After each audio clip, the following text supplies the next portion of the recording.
Hello and welcome to another uAttend by Chronologic YouTube tutorial. My name is James and I am part of the support team for the uAttend system. And today we will be covering the schedule within departments. So essentially, I will take you to the schedule to start with. So you'll need to click departments and you will need to go into a department of your choosing as they each have their own specific schedule. So let's just click reception. And I will be taken to the reception department's settings. And if you look to the top, we can see we've got a schedule here. So essentially, the official classification for scheduling is the prevention of unauthorized claiming of overtime.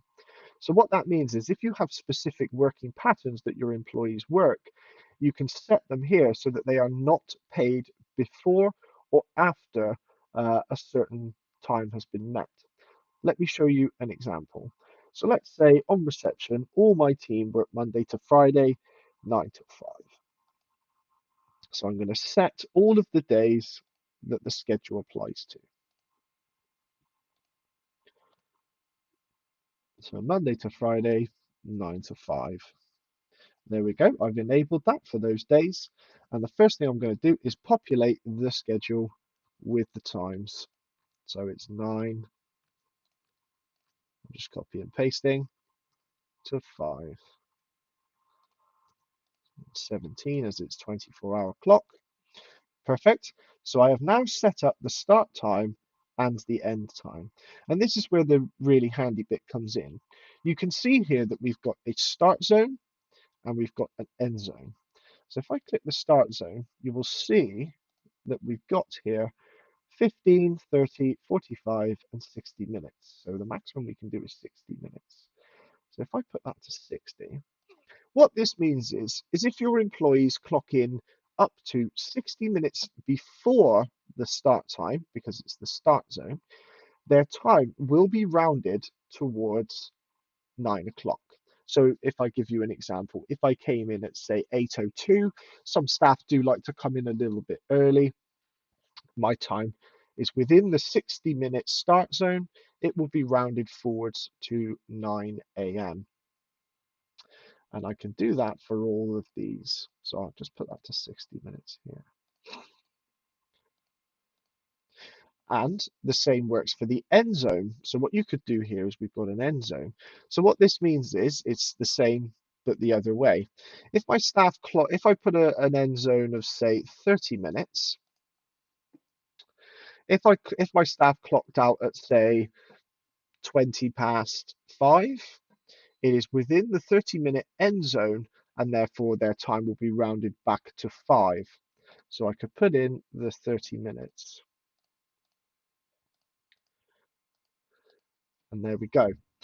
So now what this means is my staff will only be paid 9 to 5, the hours within those times, as long as they are within 60 minutes prior to starting. So if they came in at 8, it'll round forward to 9. And again, if they left at 5:30, they'll be rounded back to 5.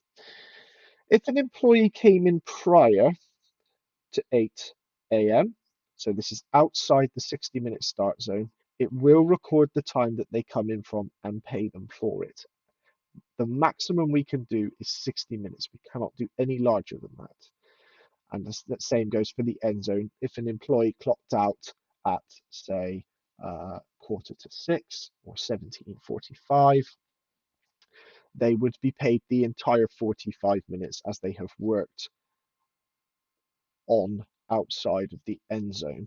This is a fantastic way to ensure that your staff are only paid for specific hours that you want them to. It's going to be highly unlikely that your staff will clock out any later than 60 minutes if they're only ever paid 9 to 5. So this schedule feature is very good for setting that up in your departments. One other thing that is worth mentioning while we're here, you can only have one schedule per department. So you can see that this is reception and we only have one schedule within reception. So what this means is if you have staff that are not all on the same schedule. So you have some that do 9 to 5 and you have some that do 8 to 4.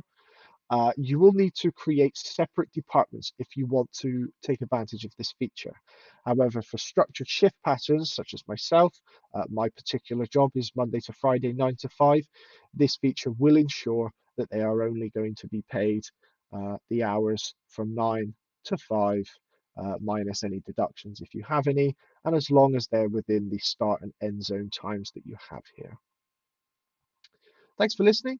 I hope you've found this video useful. Remember to like this video by clicking the thumbs up and subscribe for more content. You can find out more information on how to get in touch with us in the video description down below.